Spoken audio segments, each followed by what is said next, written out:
Has there been a moment in your life where you felt a twinge of hesitation that you ended up regretting? Maybe you had the opportunity to do something and you really now looking back, that you had taken advantage of that moment. One for me that I felt I maybe missed an opportunity as I played football in high school. I know you can tell by my physique that that's obviously the case, but not the time to laugh. And so I got one recruiting letter for a college, wanted me to play football for them, and I didn't take it. I thought, that's a little boring, small college. And then I began to regret, not shortly thereafter, man, I wish I had done that, like it might have springboarded me into the NFL or something. So that, though, is just, we have those little things, we look back, for whatever reason, there was a moment of hesitation. Some, it might have been in college. Now looking back, you wish you had gone ahead and switched to a different degree. You started out wanting to be a teacher, an engineer, a dentist, a whatever. You got about halfway through, and so many times I've had people lament that they didn't switch. I was in the advisor's office. It's such a big decision for a 20-year-old to be saying what they want to do with the rest of their life. I just wish I had made a different call. Others, it could be in the workplace. You had an opportunity and they said, listen, we have a new division that's going to be starting. We need some people. You're going to have to move. You're going to have to head down to South Carolina. But we think it'll be a great opportunity. And you wrestled with it and it sounded like a really big step, and it could potentially further your career. But in the moment you thought, there's so many unknowns. You withheld. Some it could be as simple as buying a house. 4 years ago, you thought, hey, why don't we sell and go ahead and buy something? Kind of maybe seems like a buyer's market. And now you're sitting there thinking, will it ever get back to normal again? Right? We hesitated. Did we miss our moment? So those are all very legitimate. Sometimes it's smaller than that. You think, I really wish I'd spoken up. I'd wish I had given that a shot. I wish I had tried out that painting class. I wish I had done this or that. But just a moment's hesitation and you didn't do it. So let's maybe be more to the point for this morning. What about with you and God? You were really going to step out and follow Christ, but there was that moment's hesitation. For some here this morning, it might be following Christ, period. You've thought about it a lot of times. I want to commit my life. I really want to make that step where I just say, I'm all in. But there's consistently been something where you think, I don't know. Others, it might be more specific. You've considered adoption for a long time, downsizing your home so that you'd be in better position to give or support. You thought about changing careers altogether. And you've really felt compelled that this would be a way for me to serve God, but then that hesitation. Some it could be smaller. You've really thought you wanted to serve God. You wanted to just go for it and share your faith with your friends. But it just is holding you back. Maybe it's something real recent. And you were so close to admitting to someone you lied. But for them to think less of you, you just couldn't do it. It could be something you intend to do. You don't know why you hesitate. You've intended to join a discipleship group. You think it sounds right, seems biblical, I think I should do it. I don't know. I just keep holding off. It can be a whole number of hesitations. Something there, and I've been held back. I would love to see that I am doing what Jesus wants me to do, and I'm all in, and whatever it looks like, I want to do it. But I find it's like Jesus is easing out in that boat, going away from the shore, and I wanted to get in the boat with him, and I stopped. For whatever reason, I just couldn't bring myself to do it. So Jesus is wanting you, I would say, through the demonstration of this passage, to confront at certain points the cause of the hesitation. And then at the same time, he's going to say there's a few of you that you got in the boat, you started out, and immediately wanted to turn back. So what would keep you from going? Whether that's the initial step or you started out and you immediately wanted to turn back. He's speaking to those in the room that have that moment of hesitation when it comes to their relationship with him. What I love about this is he's going to get down to the end. He keeps calling people to follow him. And in the end, he's going to say there's one crucial piece of faith that must be in place, or the best you're going to ever do is get a few feet out from the shore and turn back. So he's going to walk us through. When we talk about embarking, hesitation, that's the picture that's being painted for us. It's the picture of the passage. Then he's going to confront, as we see, a couple folks. One is too comfortable to leave. The other one is leaving would be too inconvenient. Then finally, we have the group that does go with him. And they almost instantly regret it and want to turn back. And he confronts this issue of faith that must be present. So, 4 ideas this morning. Embarking, too comfortable, too inconvenient, the critical characteristic of faith. The embarking is really a beautiful picture. So chapter 8, Jesus got through chapters 5, 6, and 7, preaching a sermon, famous Sermon on the Mount. What Matthew is doing is he's putting things together in a topographical description. What I mean is simply this. He was up, Sermon on the Mount. There are a number of ridge lines that overlook a lake in Israel called the Sea of Galilee. They called it a sea. Really, we would call it a lake. There's a ridge line. So Jesus went from that ridge line down to Capernaum. Initially, as he starts to walk down, this guy with leprosy comes up to him. He heals the leper. He continues his way down. He gets right to the edge of town, and this Roman soldier comes up to him and says, I've got my servant. And he says, I will heal your servant. And we walk through that story. Then he enters town. He finally walks into town. Where he's headed is Peter's house. He gets into town, Peter's house, and he heals Peter's mother-in-law. And then everybody brings their sick people to Jesus. They just flood. Whether they're not, it appears some of them are unsure. Are they demon-possessed? Is that the cause of what's going on in their life? Is it a disease? It doesn't matter. They just flock to Jesus. We know something's wrong. They flock to Jesus. So Jesus then sees these huge crowds flocking to him. What's fascinating about Capernaum? Capernaum is the tiniest little town. If you get a chance in Israel, you see Capernaum, you realize it would not have taken much for that town to feel overwhelmed. The best representation we might have is some college towns in the southeast have really big football programs. I don't know if you knew this. It's football season. Welcome back. So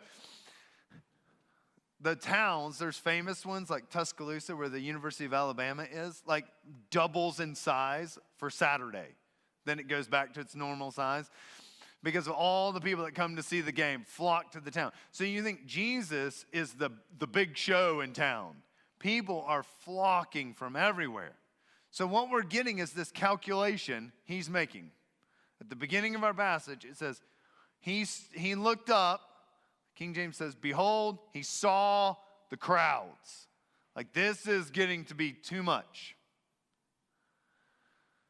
They're enamored with Jesus. They want something from Jesus, but now there's going to be a line in the sand. They've all come down to this little town on the edge of this lake. Jesus says, you know what? I'm going to get in the boat and I'm going to go to the other side. So there's a big push by people. They say, hey, we want to go with you. We're going to go with you. We're going to get in a boat. We're coming with you. So Jesus begins to interact with people that want to break away from the crowd and really follow. That's who he's interacting with. It's this whole mass of people. But you start to see some people say, you know what? I'm in. I'm in. I want to be with you. I am all the way in. Wherever you go, that's where I'm going. So he's going to begin to interact. So Matthew has painted this very vivid picture. Are you going to be in the crowd that's just enamored with Jesus? Or is it time to actually follow? My suspicion is, for most in the room this morning, is you want to be the actually follow people. Not just enamored with Jesus. He wasn't just a cool teacher, all these things. I think I might want to follow him. Dedicate my life to following him. So what Jesus does is he first provides a measure of confrontation to say, not everyone who thinks they want to follow me is really willing to lay all else aside and call Jesus Lord. So the first one to come to him out of these two initial potential followers is a scribe. What Jesus is going to confront is he will have to give up comfort to follow. So a scribe, if I could give you a one-to-one, a scribe would be a lawyer. Lawyers in our day are different than lawyers in their day. Lawyers in our day, the main difference is economic status. So lawyers in our day would stand to be of higher economic status. Lawyers of their day would have been a good job, but an average job. You were interpreting the law, which is the Bible, and you were a scribe, so you're writing it down, so you're the law expert. So you might say a law clerk almost in our day. So you have this law clerk come up to Jesus and say, I want to follow you. I want to go wherever you go. And Jesus gives this rather famous response in verse 20. Jesus said to him, foxes have holes and birds of the air have nests, but the Son of Man has nowhere to lay his head. So on the one hand, Jesus, I believe, is speaking quite literally. As we saw in the very next passage, he falls asleep in the front of a fishing boat. So to say, I really don't have anywhere to lay my head, there's a literal component to it. Obviously, he's speaking much more figuratively. You're going to have to give up a lot of comforts in order to follow Christ. There are going to be ways in which this long-term following of Christ is going to require you to be uncomfortable. Not just a literal sense, but a lifelong sense, a figurative sense. So what he's saying is, this man is being pushed. Jesus is saying, I believe you value comfort more than you value following Christ. That comfort's more critical to you. Maybe to put it more pointedly. Comfort is more of a God than Jesus. Say it one other way. Comfort is an idol. I would rather serve my own comfort than forego that and serve Christ. There's maybe two groups that this would apply to in here this morning. One is, I'm talking about letting go of comfort and being uncomfortable, and it's making you really uncomfortable. And you think, I wish you would skip this point and go on to the next one. I'm getting a little anxious. Those folks know comfort's a struggle. That I would prefer to be comfortable than serve a lot of times. I would prefer to be comfortable. If it seems a little bit uncomfortable, I'm going to back out of the situation. Sometimes I'll even hear sayings to that regard. I'll say, I really considered doing this or that and following Christ, but I felt real uncomfortable about it. And I know Jesus wouldn't want you to get into something you feel uncomfortable about. When he's quite literally saying the opposite in the passage. If you're going to follow him, it's going to be uncomfortable. But let me maybe come at it from a more insightful direction. There's a helpful book written by Brett McCracken in this direction. And he presents to us that really in Western society, and I think this is true, in Western society, we often ignore how much comfort is a significant piece of our choices, in particular as we follow Christ. Here's what he writes. He connects it to being consumers. We're naturally consumers, so that makes us want comfort. He says, widespread, especially in a fluent Western context, comfort idolatry is the product of a consumerist context that frames everything, including spiritual things, in terms of expressive individualism, self-fulfillment, and bettering yourself. So if I could rephrase Mr. McCracken at that point. He's saying, what we want from Jesus is I do want Jesus, but I want Jesus in a way that he can make life better for me.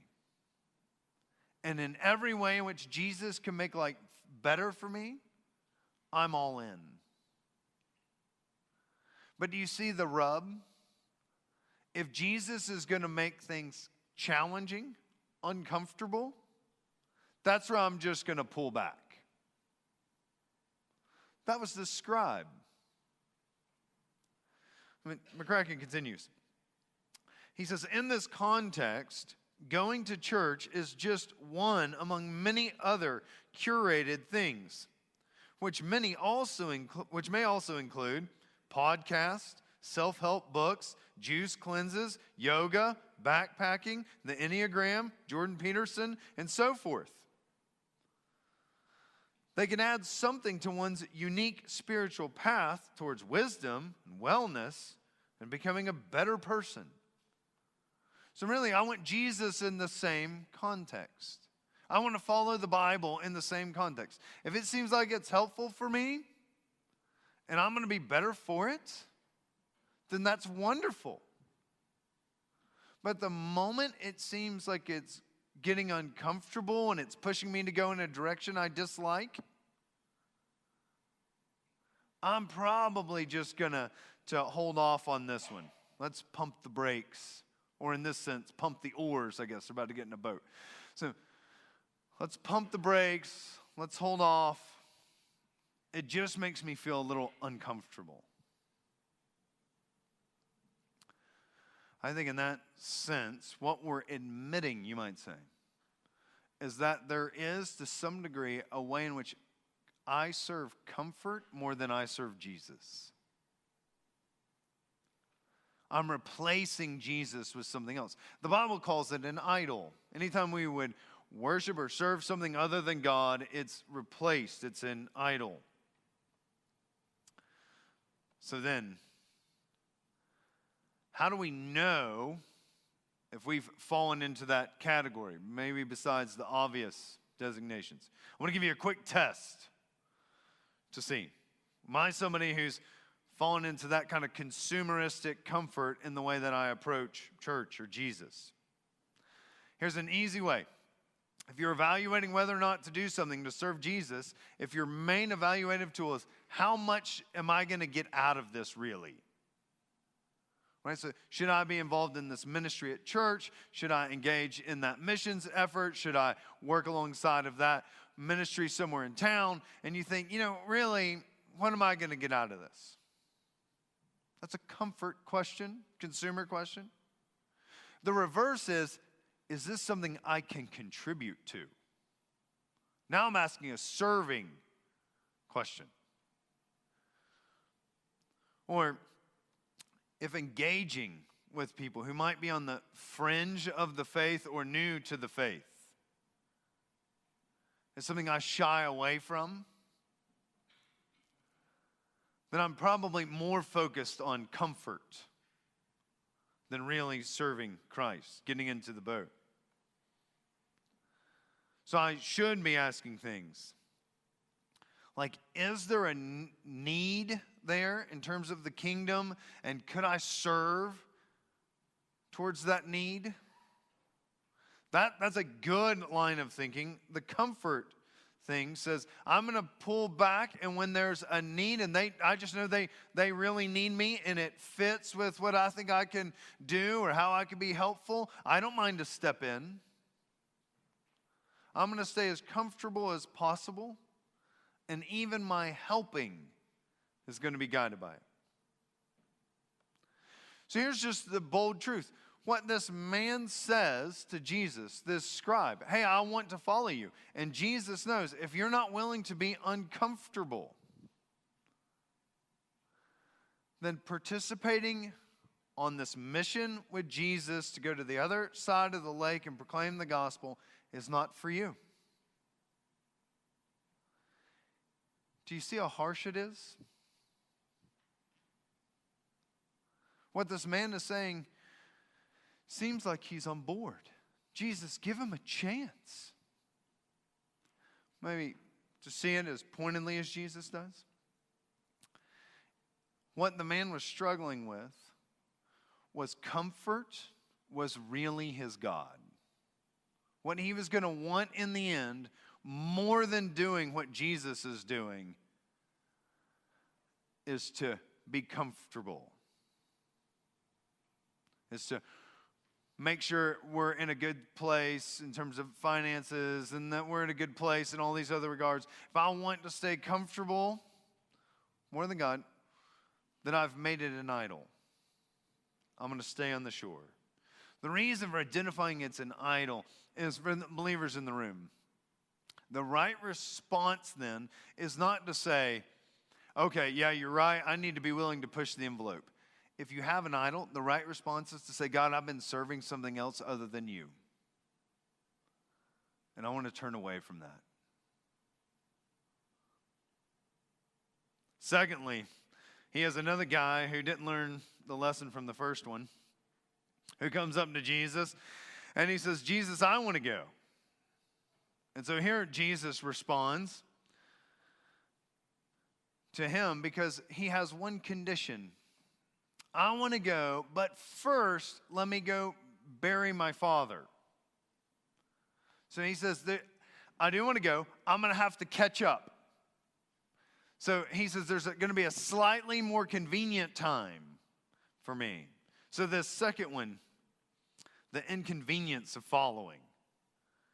Jesus says this is a second group that's going to have to stay on the shore. But let me walk through this one real quickly. Jesus has, at points in times, his comment here I think gets misunderstood.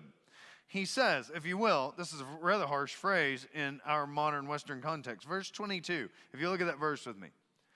A guy comes and says, I want to go with you, but first let me bury my father. And Jesus said to him, follow me and leave the dead to bury their own dead. It sounds like the man is being really reasonable at a very critical moment in life, and Jesus has no time for that. If I could be real honest with you, the way it would sound to Western ears is my dad has just died, and as soon as we get past the funeral service, I'm going to catch up to you. And Jesus says, I'll tell you what, give your dad a shovel and let him bury himself. It sounds that way, right? It sounds that harsh. So let me make a suggestion to you. That's Western, modern ears thinking about how funerals work for us and putting that back onto an ancient culture. So we have the wrong perception. It is intended to be harsh. We just look at it in the wrong way. So I want us to get the right type of harshness out of it. Here's why I say it's the wrong way. In our society, there are times, I'm in an industry that participates in funerals. I don't know if you know that if you become a pastor one day, young men in the room, you become a pastor one day, you're going to interact with the funeral business quite a bit.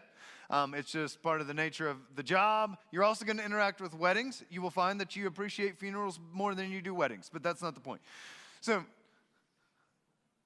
you're going to interact with funerals. What we do in our society, if somebody passes away, they pass away, typically we have a gap in time between them passing away and when we have the funeral service, usually. Sometimes that could even be 2 weeks, 3 weeks plus. That is not how they operated for 2 reasons. A, it was not their religious custom, and B, they did not have refrigeration. I won't explain B necessarily, but you cannot, the only explanation with the second piece is you cannot hold somebody who's passed away for any length of time before burying them. Lazarus is a good example. Lazarus, Jesus shows up, it's only been 4 days, and they say, hey, he's already been buried. And he says, well, open the tomb. And they say, Jesus, I don't think you want to do that. And so they're implying, listen, a lot happens with the body in this temperature, this heat. You don't want to go back in there. So they didn't have these big gaps in time where the guy would have seen his father pass away and then go off to hear the local evangelist preach and say, I want to go with you, but hang on, I got to go back and bury my father. The second reason is religious. The moment somebody passed away, they would begin mourning. And even as they were passing, they had people who were called wailers. Wailers were hired within the community that if somebody was about to pass away or just had passed away, they would come in to the house, and they were professionals, and they would cry over the person who had passed away. Jesus goes into a house to revive a young girl that they think is passed away. He goes in to revive her and has to kick everybody out of the house. Because what happened when somebody passed away is all the people in the community, even at times professional criers, wailers, all descended on the home, and the family would be there together until they had gone through the entire burial process. So Jesus is not telling a man whose dad just passed away, you don't respect your dad and go bury him, come follow me. That's the wrong idea. So what's the right idea? What's the right idea? Jesus has this man who says, I would rather wait until I can bury my dad. Well, his dad has not died, or he wouldn't be there with Jesus. He's saying a whole different category. What he's suggesting could be a number of things. Jesus' response to all of them is none of them are worth waiting around for. Here are some of the items that could be. Perhaps his dad is older, and he is the caretaker. And he's saying, before I become a Christian and follow you, I want to wait till things settle down with dad. That is a possibility. Secondly, his father won't find him following Jesus acceptable. More likely possibility. He won't find following Jesus acceptable. So he's saying, once this kind of works out with my family, I do want to come back around to this Christian thing. I do want to come back around to following you. But they're not really going to find the whole serve Jesus thing real acceptable. Or thirdly, it could be he's waiting to get an inheritance, which would have been very common. Oldest son is going to take over where the father left off. Everything is going to be handed down to him. And so in essence, what he's saying is, when I get in better financial position, I'm right behind you. Really, we get squared away financially, and there are just so many ways in which I want to serve Jesus. So Jesus is saying in one fell swoop, if any of those are your reason for not following him, you're just going to stay on the shore. You won't become his follower in any form. Maybe if I could phrase it more specifically. If you're waiting for a sinful, lost world to provide the opportunity or the resources to follow Jesus, you'll be left standing on the banks of the Galilee. I'm saying if you're waiting for a sinful, lost world to provide the opportunity or the resources for it to be more convenient to follow Jesus, then you will be left standing on the banks of Galilee. So we get to the final group. The group that does leave the crowd, does follow Jesus. Lord willing, this is many in the room. It might be some particular way in which you think I need to follow Jesus, but you're thinking, I do want to do it. There's a part of me that's hesitant, but I want to push through that, and I want to get into the boat, and I want to follow Christ. I know he's going to the other side of the lake, and they're going to do incredible things, and I want to be a part of that. So in whatever way that might land with you, he does talk to this group. So if I could paint one last picture for you. It's not a single boat. Mark is helpful. Mark explains the same account in a little more vivid, a little bigger scenario. Multiple boats go. So Jesus gets in one of the boats to go to the Gadarenes. Other people in other boats, and some with Jesus, they all get in many boats. It's a little flotilla, right? They're in a caravan together. And so they're all headed across the lake. By this point, though, the way the story is laid out, it would be nighttime. So they're headed across the lake and nighttime, and a storm comes up. It is a lake, but I don't know, maybe if you're not used to boating, thinking, well, a storm on a lake, how bad could that be? A few years ago, I had the opportunity to drive a boat on 4th of July. My father-in-law was in town, family's in town. And I did not have a lot of boating experience. The 4th of July, you have storms when the wind is blowing really hard. This is just something you'll learn eventually. When the wind is blowing really hard and blows a storm in, it's probably going to blow through quickly. It took me, 35 years before I figured that out. So at age 35, I was in this boat, and I thought, oh no, here comes a big storm. Instead of doing the prudent thing and thinking, well, let's just wait here and ride the storm out, instead I said, you know what, we're going to leave my wife and children on the shore, and I'm going to get in the boat, and I'm going to drive through the heart of this storm, and I'm going to get back to the dock and put it on the truck and then come pick up my wife and children. So my father-in-law, who's older than I am, you would have thought he may have had the presence in mind. Hopefully he doesn't listen online. To say, Mitch, the wind's blowing really hard. That probably means this will blow through quickly. Instead, he said, Mitch, I'm going to go with you. It's that male bravado. And so we go, small ski boat, I'm driving. He has experience riding horses. He owns horses. He rode that boat like a horse. Like he stood middle of the boat holding the glass, if you can picture a ski boat, just so he would be in best position as you slam into every wave. There does come a point in time, even on a lake with the waves big enough, coming into the boat, you think, these things can't sink, right? I mean, you're starting to question, right? Don't they make these things where they can't? Could this sink? So, these guys, professional fishermen, here's how I know they got to the point where they thought, uh-oh, Jesus is asleep. Yes, Jesus is asleep. They finally roused Jesus. Why did they not rouse Jesus earlier? They're all professional fishermen. Do you remember Jesus' occupation? He's a construction worker, a carpenter, same thing.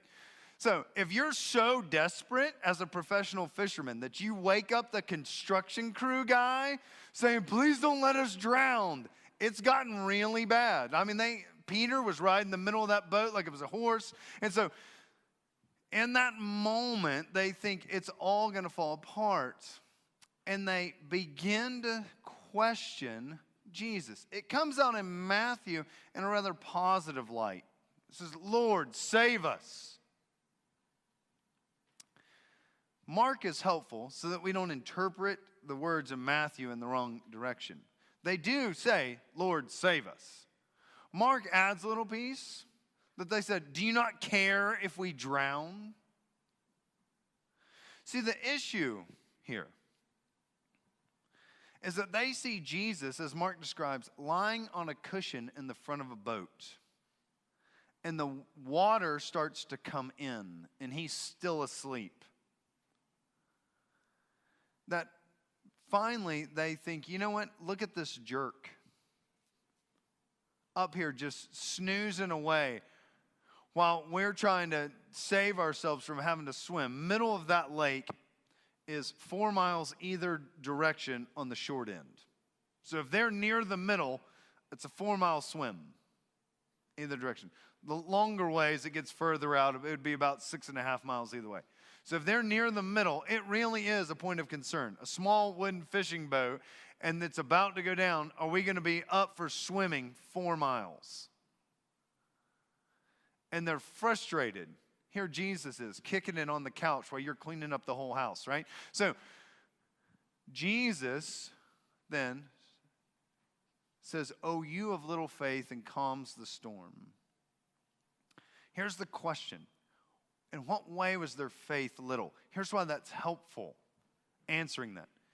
If you start out, you say, man, I do want to follow Christ, and you get into the boat, and it doesn't go like you planned, are you going to turn around and go right back? You say, I want to follow Christ, and whatever endeavor that might be, but you get into the boat, and you're 100 feet, 1,000 yards from shore, and you think, man, this doesn't seem like I'm following God. It's kind of all falling apart. What aspect of your faith is critical in that moment? You could point to a lot of aspects of faith. One is, I've been forgiven.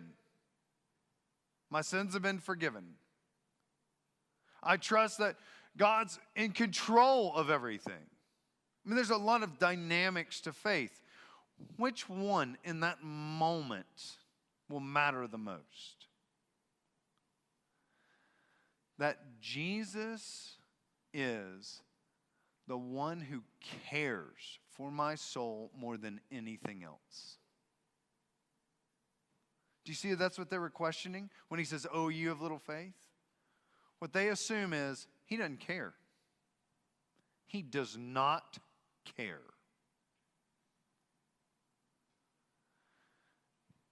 Jesus critiques their faith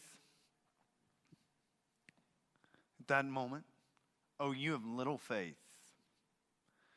It is pejorative in a sense.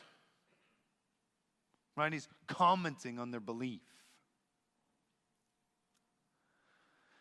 His conclusion is real simple. You've seen a whole host of miracles. Should they have concluded he could calm a storm? Not necessarily. They have not seen him interact with an action of God in that way. Right? By the end of the story, when they see him calm the storm, they're astonished. They didn't think that was in there. So the issue is not, oh, you should have realized how powerful I am. I don't think that was the issue. They haven't come to that point.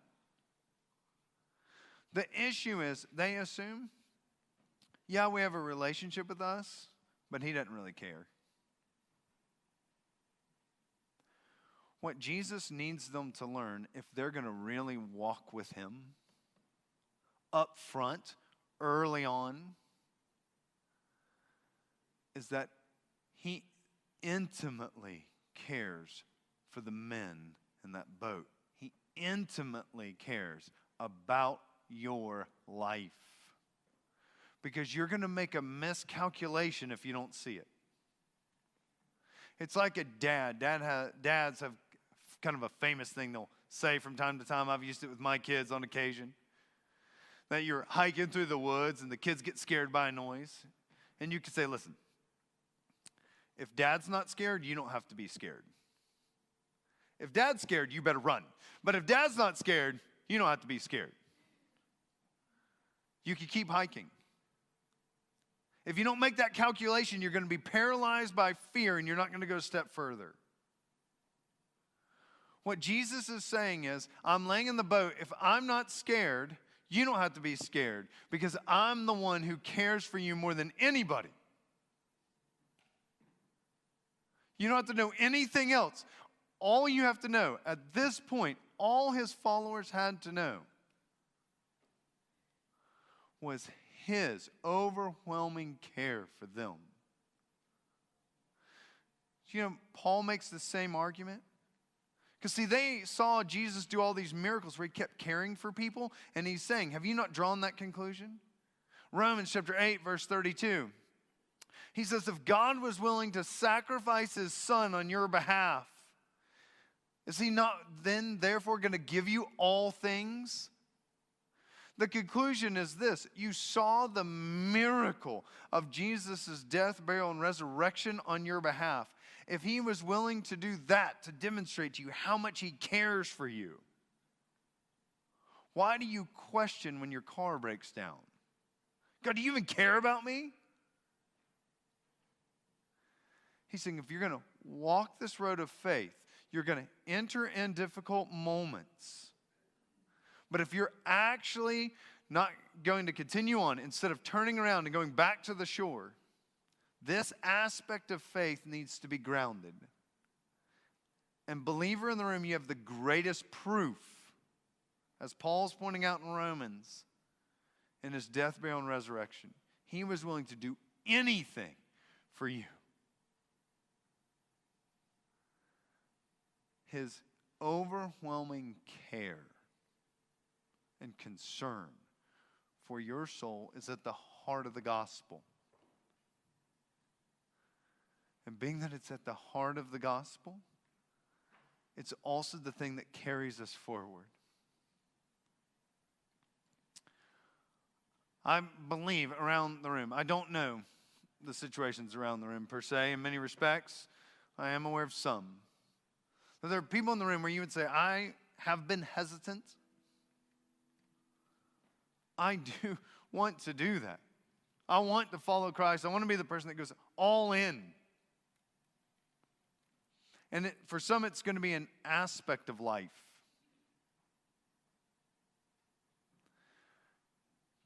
I would say, as Jesus is compelling these people, stop hesitating. Follow him. And in doing so, be assured, if nothing else, the cross demonstrates he cares for my soul. And in that boldness, I'm going to keep going. Would you please stand as we sing this final song together?